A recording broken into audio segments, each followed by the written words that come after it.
Sahabat Mentari yang dikasihi Tuhan, berjumpa lagi dalam program kita belajar bersama tentang firman Tuhan. Minggu yang lalu kita belajar tentang mengetahui kehendak Allah sesi pertama, yaitu kehendak Allah yang dinyatakan. Dan sekarang kita akan belajar bersama tentang tujuan-tujuan yang ditetapkan oleh Alkitab. Namun sebelumnya mari kita berdoa. Bapa di surga, kami kembali datang kepadamu, mohon urapan Roh Kudus-Mu untuk kami belajar firman-Mu. Biarlah kiranya kuasa-Mu melingkupi hati pikiran kami, sehingga kami boleh memahami firman-Mu untuk kehidupan kami tentang prinsip-prinsip yang telah ditetapkan Alkitab. Terpujilah nama Bapa, di dalam nama Yesus kami berdoa. Amin. Sahabat Mentari yang dikasihi Tuhan, sering kita mengambil keputusan mengenai hal-hal yang khusus, padahal di dalam Alkitab tidak ditetapkan. Kemudian bagaimana kita menetapkannya untuk kehidupan kita sehari-hari? Sahabat Mentari, kita terlebih dahulu, mari kita melihat tujuan-tujuan yang ditetapkan oleh Alkitab. Allah telah memberikan perintah-perintah khusus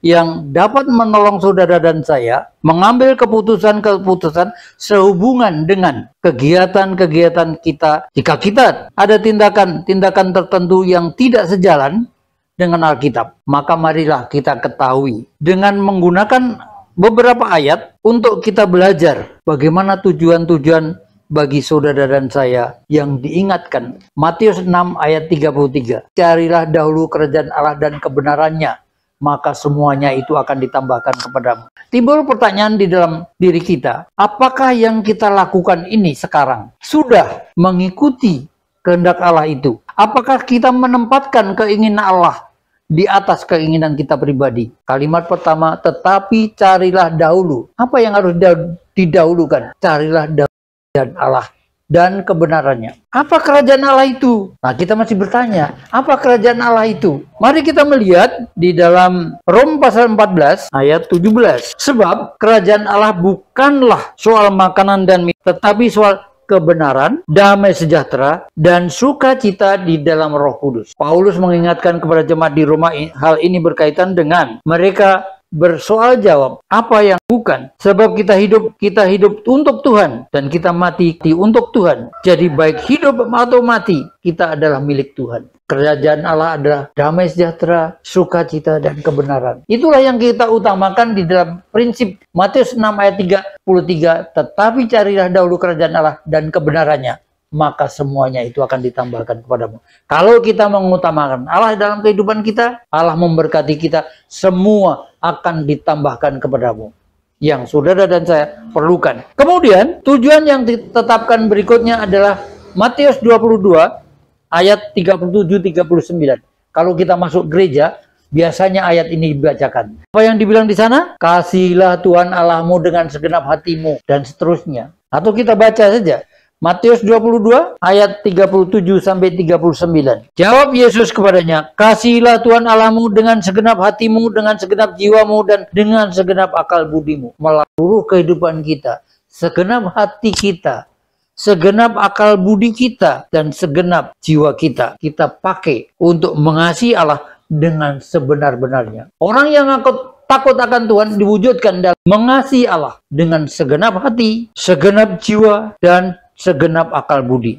Itulah perintah yang terutama dan yang pertama. Kemudian yang kedua, perintah yang kedua yang sama dengan itu ialah kasihilah sesamamu manusia seperti dirimu sendiri. Pertanyaannya adalah, apakah kalimat dalam hukum pertama dan kedua ini akan mendorong dan menolong saudara dan saya lebih mengasihi Allah daripada yang saat ini dilakukan? Sampai seberapa jauh tingkat kita mengasihi Allah? Kemudian apa yang sudah kita lakukan untuk mengasihi Allah dan bagaimana realisasinya dalam kehidupan kita sehari-hari? Mudah-mudahan ayat ini akan mendorong dan menolong kita bersama untuk lebih mengasihi Allah, mewujudkan mengasihi Allah dengan segenap hati, segenap akal budi, segenap jiwa kita, melalui keseluruhan tubuh hidup kita sebagai orang yang mengasihi Allah. Tidak sebagian-bagian, tapi sungguh-sungguh segenap hati, segenap akal budi, dan segenap jiwa kita. Sahabat Mentari yang dikasihi Tuhan, kemudian pernyataan yang berikutnya adalah Matius 28 ayat 19 dan 20. Ini perintah Allah, sangat agung. Sebab itu pergilah kamu, jadikanlah sekalian bangsa muridku,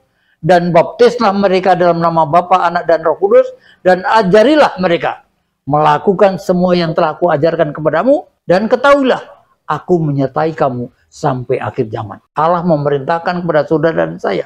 Itulah kehendak Allah, supaya saudara dan saya pergi menyampaikan kabar baik, sehingga semua orang bertobat menjadi anak-anak Allah. Itulah kehendak Allah secara umum. Allah menghendaki semua orang diselamatkan. Sahabat Mentari, maukah saudara dan saya menjadi alat untuk mendukung keterlibatan kita dalam pelaksanaan amanat agung? Entah saudara di gereja, entah saudara di komunitas-komunitas rohani, atau lainnya, yang pada dasarnya ada bagaimana memberitakan kabar baik untuk semua orang. Allah menghendaki saudara dan saya mendukung keterlibatan saudara dan saya untuk melaksanakan amanat agung. Sahabat Mentari yang dikasih, minggu yang lalu Allah juga mengatakan tentang kekudusan. Dan sekarang kita melihat di dalam 1 Petrus 1 ayat 15. Hendaklah kamu kudus, sebab yang memanggil kamu adalah kudus, yaitu Yesus Kristus. Yesus Kristus memberikan suatu teladan. Dia sebagai manusia tidak berdosa. Saudara dan saya manusia yang berdosa.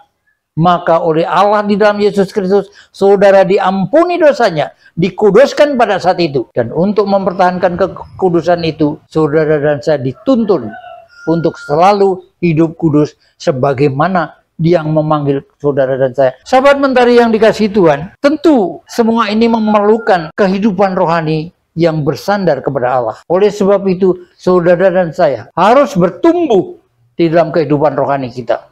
Salah satu pertumbuhan ada dikemukakan di dalam 2 Petrus 3 ayat 18. Bertumbuhlah dalam anugerah dan dalam pengenalan akan Tuhan Yesus dan Juru Selamat kita. Apa yang dikatakan? Bertumbuhlah dalam anugerah dan dalam pengenalan akan Tuhan Yesus, Juru Selamat kita. Yesus Kristus, Juru Selamat kita.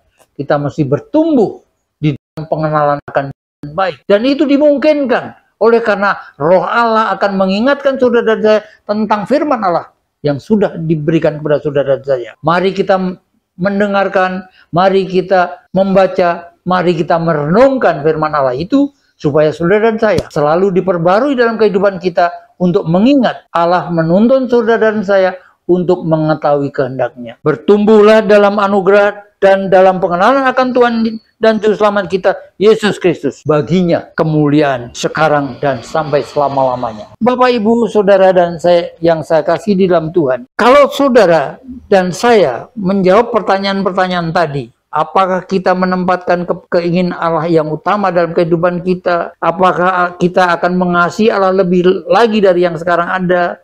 Apakah kita akan melakukan tindakan keterlibatan kita dalam mengikuti penyampaian kabar baik? Apakah kita akan menolong diri kita untuk hidup lebih kudus dan kita senantiasa bertambah-tambah di dalam pengenalan akan Yesus Kristus, Tuhan dan Juru Selamat kita? Biarlah kehidupan kita senantiasa memuliakan Allah. Sahabat Mentari yang dikasihi Tuhan, di dalam ayat-ayat berikut kita akan menggunakan beberapa ayat di bawah ini yang dikembangkan untuk menolong saudara dan saya. Mari kita lihat 1 Korintus 6 ayat 12. Segala sesuatu diperbolehkan bagiku, tetapi tidak semuanya berguna. Segala sesuatu diperbolehkan bagiku, tetapi aku tidak mau membiarkan diriku diperhamba oleh apapun. Sahabat Mentari yang dikasih Tuhan, apa maksudnya? Kalau tadi ayat yang dinyatakan secara strict, jelas bagi saudara dan saya, tapi ayat ini memberi kebebasan bagi saudara dan saya untuk memilih. Tapi bagaimana memilihnya? Memilihnya mengikuti prinsip-prinsip pengambilan keputusan yang Allah tetapkan bagi saudara dan saya. Sahabat Mentari yang dikasih Tuhan, kalimat ini akan mencerahkan kepada kita bahwa Allah memberikan kebebasan bagi saudara dan saya untuk memilih. Misalnya makanan, apakah semua berfaedah untuk hidup kita? Apakah semua bermanfaat untuk hidup kita? Jangan sampai saudara dan saya menjadi hamba karena makanan itu. Kemudian di dalam 1 Korintus 6 ayat 19-20, sahabat Mentari yang dikasih Tuhan, tidak ketahukah kamu bahwa kamu sudah dibayar dengan lunas dan tubuhmu adalah milik Kristus? Kiranya akan mempermuliakan Allah dalam kehidupan kita. Ini pun juga diberikan kepada saudara dan saya memilih apa yang kita makan misalnya.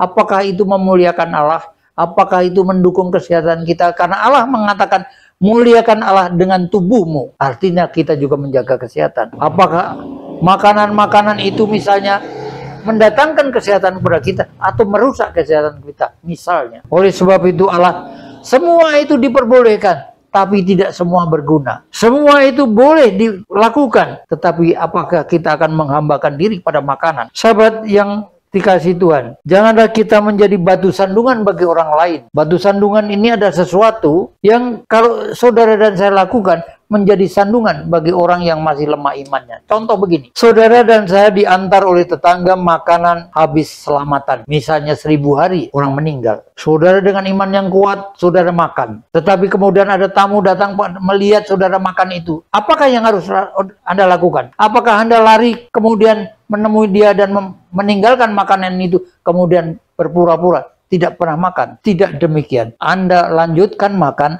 beri pengertian bahwa di dalam Tuhan Yesus semua makanan boleh dimakan, tapi tidak semua berguna. Saudara dan saya boleh memilih mana yang harus dimakan dan mana yang tidak. Oleh dalam kalimat yang lain, Paulus mengatakan, baik kamu makan atau minum atau melakukan segala sesuatu, lakukanlah semua itu untuk kemuliaan nama Tuhan. Bapak, Ibu, Saudara dan saya yang saya kasih dalam Tuhan, Allah memberkati kita melalui pilihan-pilihan yang diberikan kepada saudara. Karena saudara pada dasarnya manusia yang sudah dimerdekakan, dibebaskan untuk memilih kehendak Allah yang utama dalam kehidupan kita. Melalui sesi ini, Allah menyatakan petunjuk yang ditetapkan, yang harus dilakukan. Tetapi yang kedua adalah Allah memberikan kebebasan dengan petunjuk firman Allah itu. Yang penting harus dilakukan, semua saudara yang lakukan betul-betul akan mendatangkan kemuliaan Allah. Mari kita berdoa. Bapa di surga, kami mengucap syukur bahwa kami diberikan petunjuk bagaimana kami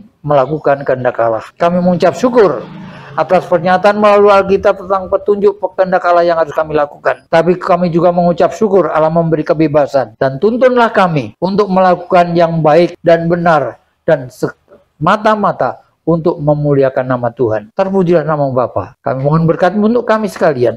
Di dalam Yesus kami berdoa. Amin.